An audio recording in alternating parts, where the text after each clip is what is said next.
We could love him, you know, that's easy, but we couldn't care for him and fulfill every need he had. It's almost impossible.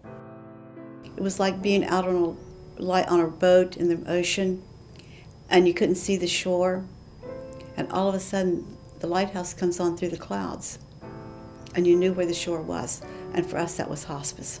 Can't imagine my father dying any other way with the disease he had. Dignified, comfortable, not ever suffering, and hospice had everything to do with that.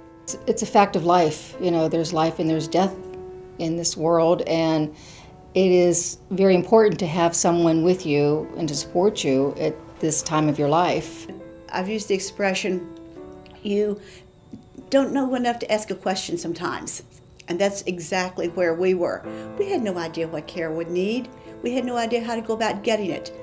And Marty Bogdan was her nurse, and Marty knew before I did what we would need at home. The day before Kara came back home, where her family was, where her cats were, where her things were, there was a hospital bed, there was oxygen, there were all the supplies we were going to need, things that we didn't even know she needed. It used to be that those patients ended up in the hospital staying for weeks till the very end. Now they can stay in their home, surrounded by the family, knowing that if there is any physical or emotional discomfort, that can be taken care of at home. That's definitely the whole idea of being at home. We become part of their family.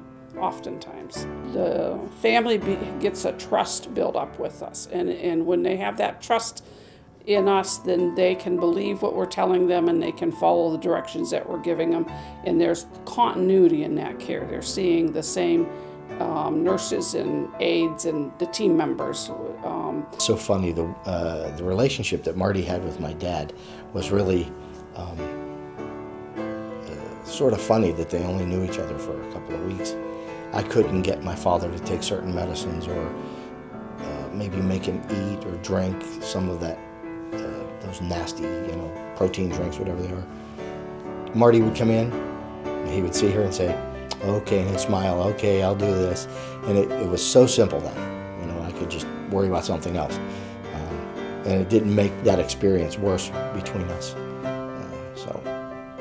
To be able to care for her the way they did, and the compassion and the understanding that they showed her, was beyond measure. It is such a joy to work with a group of people that have that compassion for living human beings. They want to be there for them. I work with women that go above and beyond the call of duty. We'll go out, our aides, and get some soup for them and bring it back if they can't cook. Or a nurse that may stop again on the way home to take some special supplies that they may need. Friends of Hospice is a group of people who are the arm of fundraising, of the arm of hospice. And we raise funds to provide to the patient or the family something that's not covered under insurance or is a little bit beyond, like, medications. It's about taking that last few days, weeks, or months that these people have and helping them live it to the fullest.